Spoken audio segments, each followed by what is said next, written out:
Please join me in welcoming the Secretary of Education, Arne Duncan.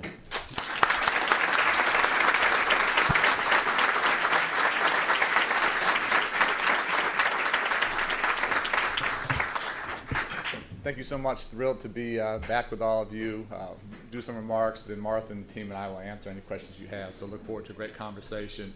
And obviously a lot going on. As we speak, we're working very, very hard with Congress to try and make sure Stafford interest rates go back to 3.4%, don't double. Obviously, we desperately wanted that to happen before July 1st.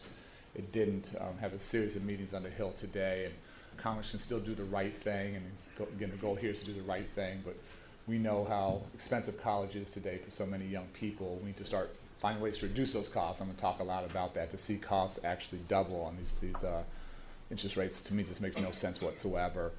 And I continue to remain optimistic. Despite all the challenges in Congress, I've had many, many, many conversations with House and House and Republican leaders, Democrat, Republican, House, Senate, and people are talking and working in good faith. And so we'll see. I have some meetings again today, see where we net out. But I'm very, very hopeful we can do the right thing here. Let me just start by taking a minute and thanking Paul for his extraordinary service. So please give him a round of applause.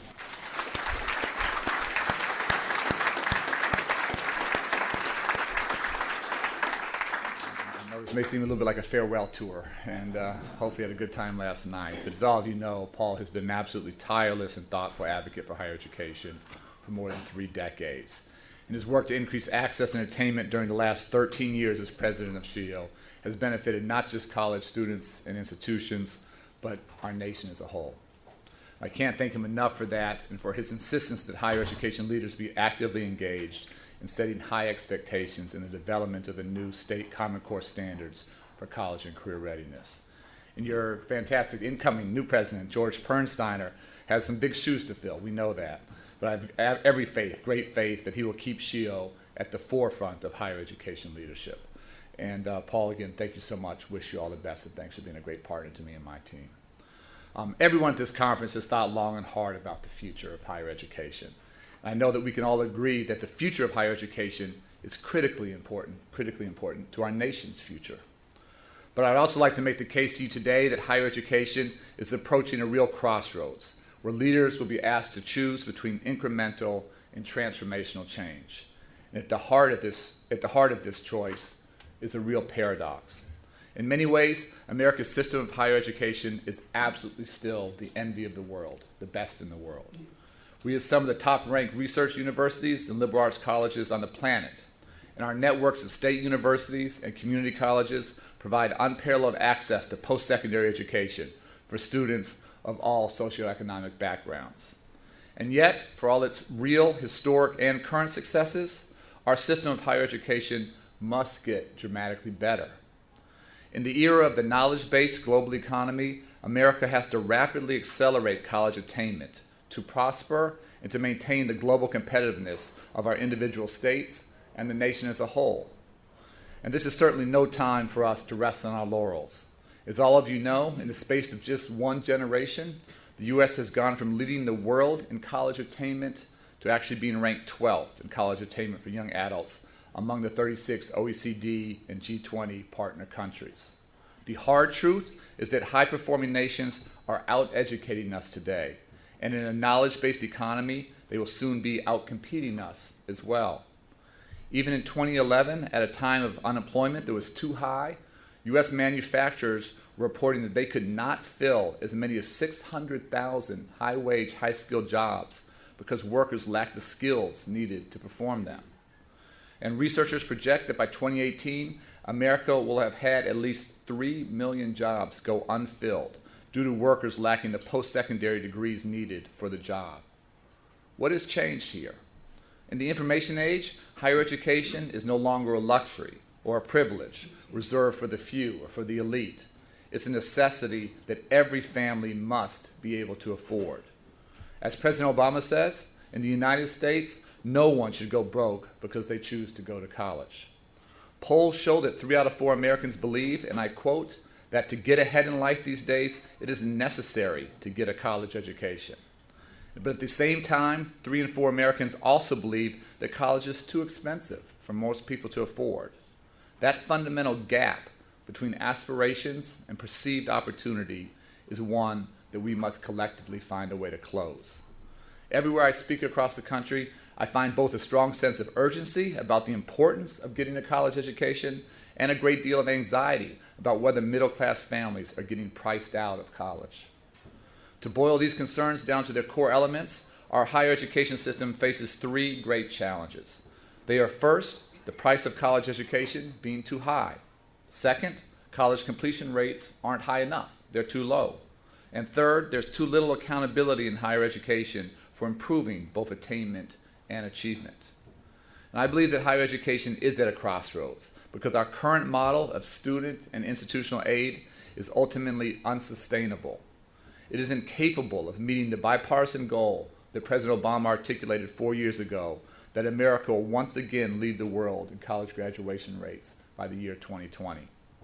In the past generation, state funding per full-time college student has fallen by about 25%, by about a quarter. And the Great Recession rapidly accelerated that plunge in spending. Some states today are even continuing to cut higher education while running substantial surpluses, and that makes absolutely no sense to me whatsoever. At the federal level, the Pell Grant program for low-income students is facing a funding shortfall of about $50 billion over the next decade. And we must sustain the historic investments in the Pell Grant program of the last 4 years if America has any hope of achieving that 2020 goal, and if post-secondary education and training are going to remain the engine of national economic growth, social prosperity, and upward mobility. All 3 of these core challenges to higher education, high prices, low completion rates, and too little accountability, are each difficult problems in their own right. But in reality, they are that much more difficult because, as all of you know, they are interrelated and cannot be addressed piecemeal or by the federal government alone. They can only be addressed through shared responsibility, tough-minded collaboration, and collective action. So we very much need all of your insights, your innovation, your creativity, and your active partnership to meet these very real and daunting challenges. And I make that ambitious appeal knowing full well how tough these challenges will be for us to meet them. I know that it is the SHEEOs, more than anyone else, who have fought so hard to preserve state investments in higher education for the last 4 years, and who have had to grapple with the tough reality of the impact of state cutbacks. I know that much of the public does not recognize that increased student aid substantially reduces the net price of college for students, despite the shock of rapidly rising tuition sticker prices. And I know that throughout the country, more, not less, is being asked of higher education at a time of often decreasing resources. Yet, as difficult and as interconnected as these challenges are, your leadership and your expertise are still absolutely needed if we are to collectively make the tough choices necessary to transform higher education. Speaking in broad brush terms, I believe that we will see 2 ideas take hold in response to these threats to higher education. The first response is that the federal and state systems of institutional grants and loans will start to shift more towards a performance-based and outcomes-based system than is the case today, and that does more to reward creativity and innovation. As all of you know, state aid to institutions of higher education is now based largely on the number of students who an institution enrolls. We also need a simplified system of student aid where the federal government shares responsibility with states and institutions for keeping down costs, raising completion rates, and improving quality.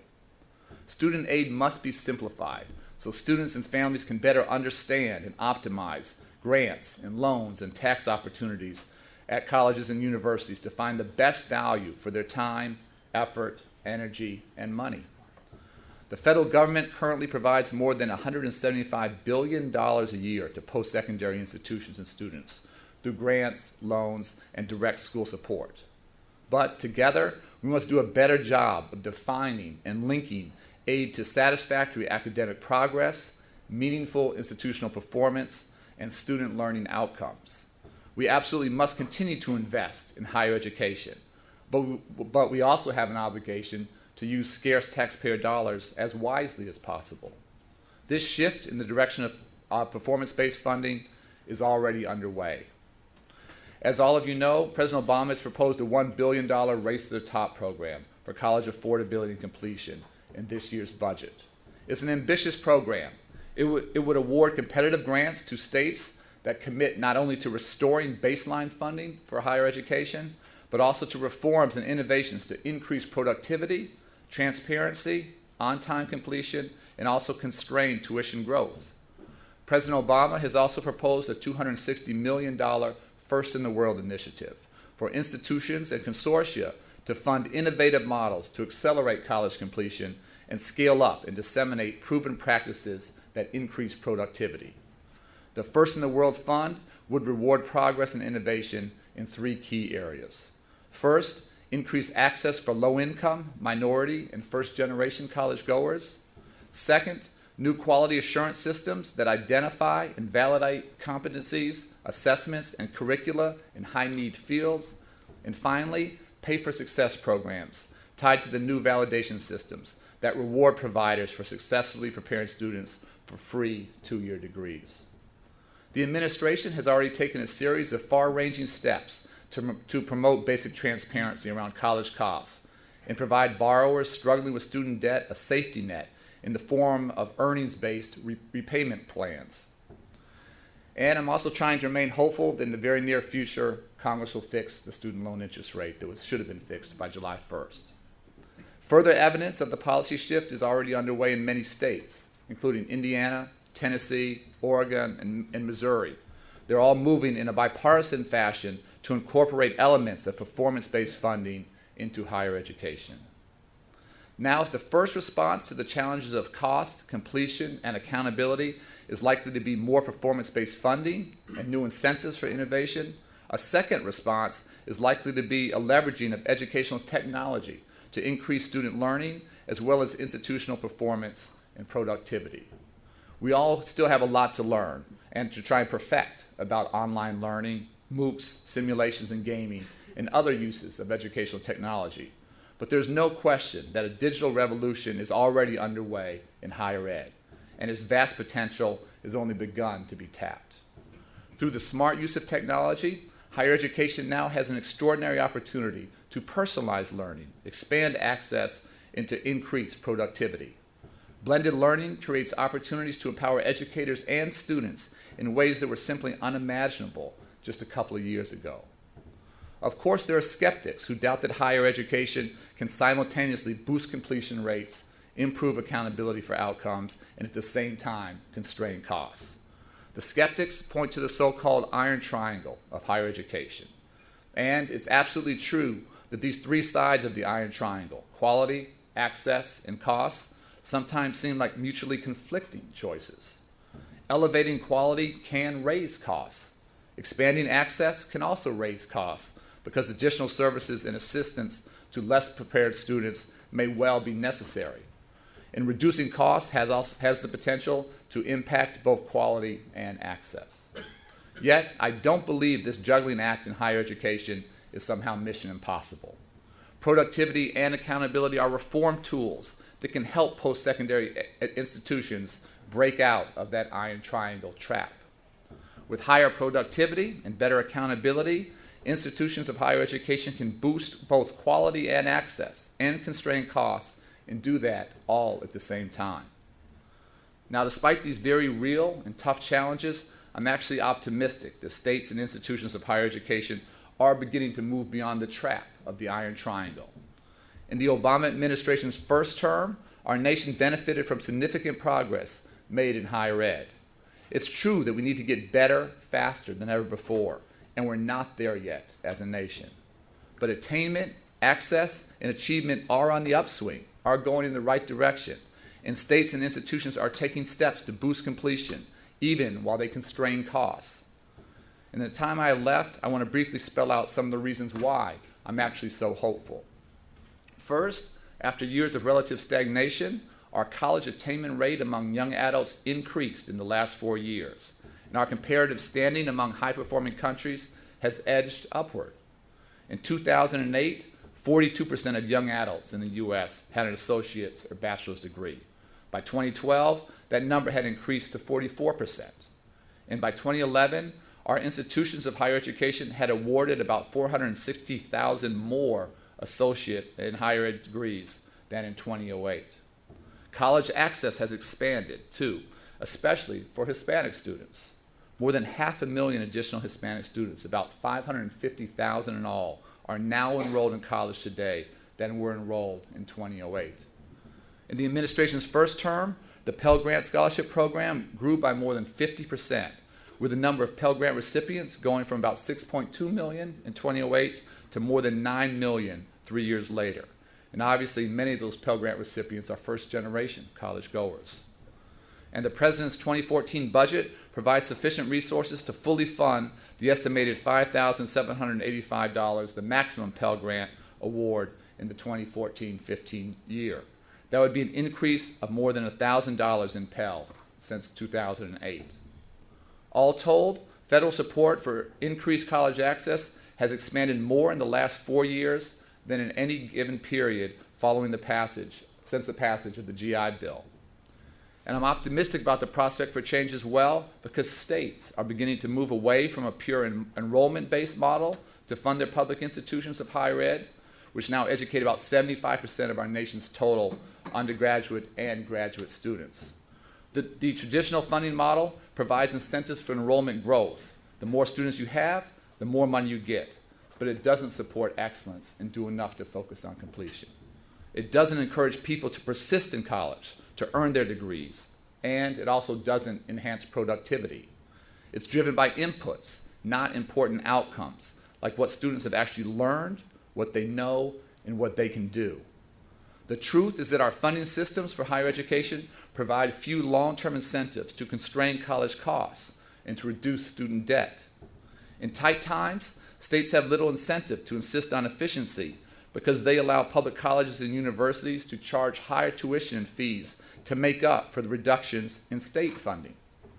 The truth is that every state and every institution of higher ed should be spelling out ambitious but achievable goals to substantially boost completion and control the growth in college costs.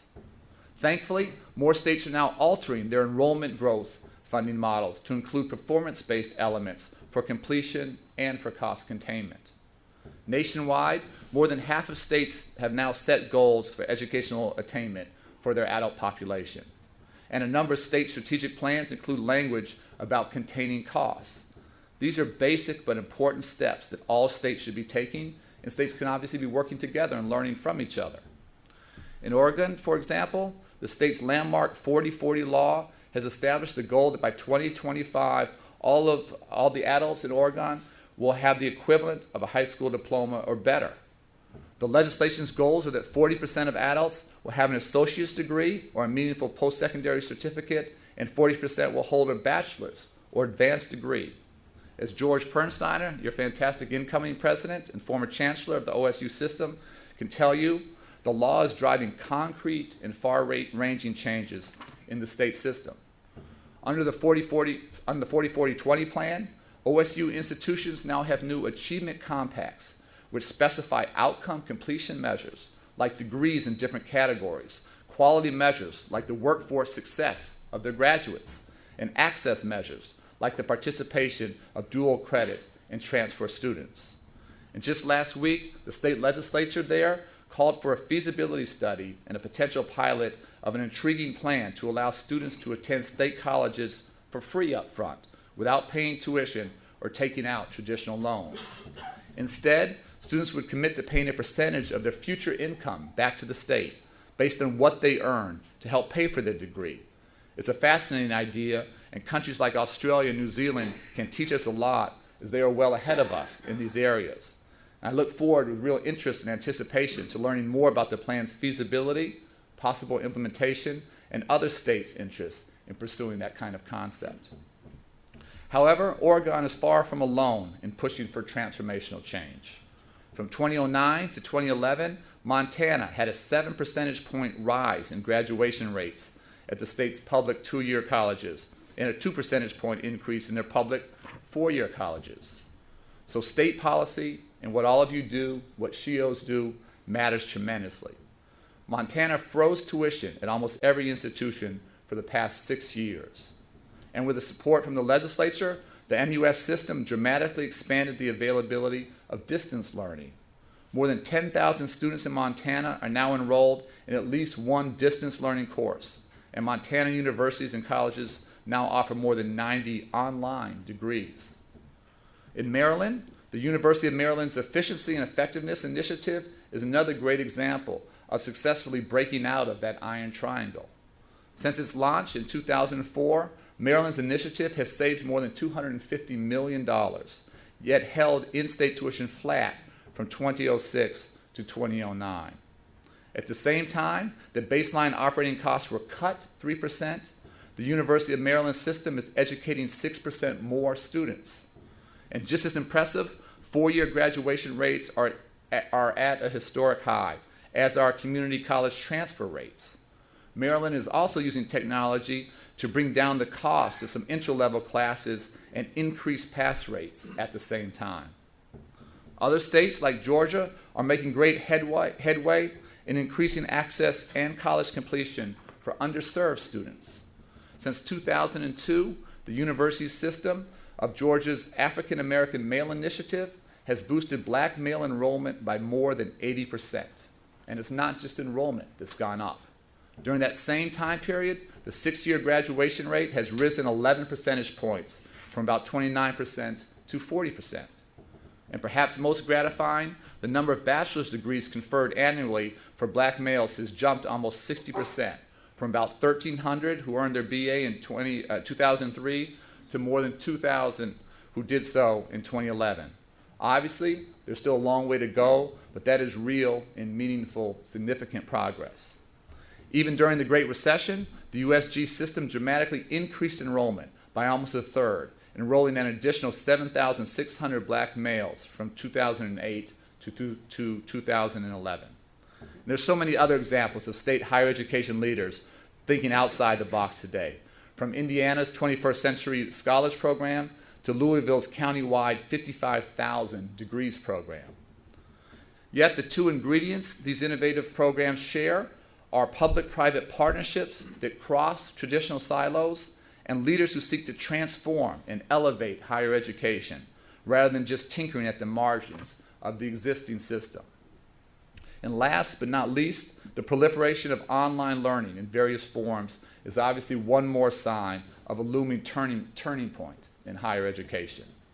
The century-old practice of awarding degrees based simply on seat time rather than on demonstrated competence in a field of study is completely at odds with a world in which the internet offers perpetual opportunities for learning and gaining skills, all at your own pace. In the years ahead, higher education will have extraordinary possibilities to redesign courses and programs of study, utilize blended learning, and create high-quality, open educational resources. And while we know that educational technology holds both promise and real peril, we also know more today than before about effective and ineffective ways to incorporate technology into higher ed. For example, since 1999, the National Center for Academic Transformation has evaluated and pioneered the redesign of high enrollment courses in more than 100 institutions. Its first round of course redesigns at 30 institutions reduced the cost of courses almost 40% compared to traditional courses, while improving student learning and student retention. And I also love the City University of New York's ASAP program. In the ASAP program, CUNY took a series of steps to accelerate three-year degree completion. CUNY removed scheduling obstacles. They provided counselors to students who were having difficulties. They lent textbooks and provided free transportation. They closed the financial need gap. A rigorous three-year study of the ASAP program showed remarkable results and more than doubled the associate degree completion rate from about 24% to 55%. And even though the ASAP program was more expensive than CUNY's traditional associate's degree program, it was very cost-effective and actually saved money for both taxpayers and students. And these are just a few, just some of the examples of why I'm so optimistic that a profound shift is already underway in higher education towards transformational change. An obvious takeaway here is that what state higher education leaders do, your collective work, has tremendous impact on the life chances and opportunities of our nation's students. Today, several states like Colorado and West Virginia and Kentucky are doing a better job than others of making progress towards their portion of the 2020 goal of having America again lead the world in college graduation rates. And if state policy matters, we know that institutional policy matters too. I bet every SHEEO here in this room can cite an example of a college or university in your home state that is doing better than expected in increasing access and attainment, and conversely, an institution that is doing worse than maybe it could be doing. Ultimately, the challenges to our higher education system can only be met through a shared partnership with clear responsibilities involving all levels of government, institutions, and students, as well as the business, education, labor, and philanthropic communities.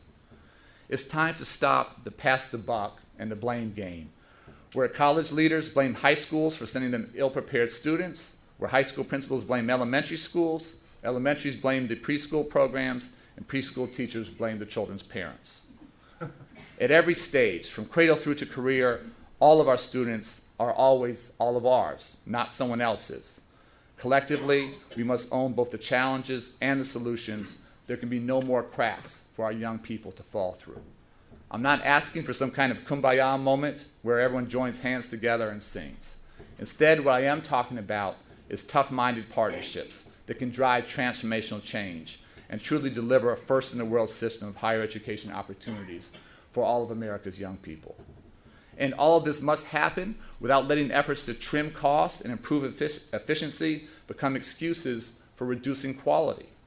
Our country needs more graduates with high-quality degrees and 21st century knowledge and skills, not more graduates with meaningless paper credentials.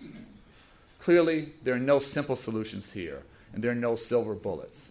But we can't let the scope of the challenges facing higher education become a discussion-ending excuse for inaction and maintaining the status quo. Quite the opposite, it should motivate all of us to move with both a real sense of urgency and with mission clarity. Thankfully, the skeptics and the conventional wisdom about the capacity of higher education to change and improve and reform have often proved wrong. History is absolutely on our side. Please recall that President Lincoln signed the Morrill Act, establishing our nation's land-grant universities in the midst of the Civil War. FDR signed the GI Bill in 1944 during the epic Battle of Normandy. And in the fragile aftermath of World War II, President Truman successfully pushed for the creation of our nation's community college system. In the Obama administration's first term, the skeptics warned that the federal government would never accomplish the multi-billion-dollar conversion to direct lending in a timely and effective way. They too were wrong, and we were able to invest an additional $40 billion in Pell Grants for students without going back to taxpayers for a nickel. They warned that Congress would never reform our health insurance system, and they were wrong there as well. America can still do big things. Because of the Affordable Care Act, states will be creating health insurance marketplaces this fall where no one can be turned away for coverage. And thanks to the new health care law, college students who don't get jobs with health benefits right away after graduation can now stay in their parents' plan until they turn 26. Today, there are universities, community colleges, and state leaders all across America that are thinking boldly, and they're tackling all of the tough trade-offs of higher education's iron triangle. We just need now to take transformational change to scale and show that the iron triangle is not so rigid after all. Promising innovations which constrain costs and increase completion while improving quality are still the exception today. Collectively, by better aligning incentives and rewarding courage, we must make them the norm. Thank you so much for all of your hard work, and I'm happy to take your questions. Thank you.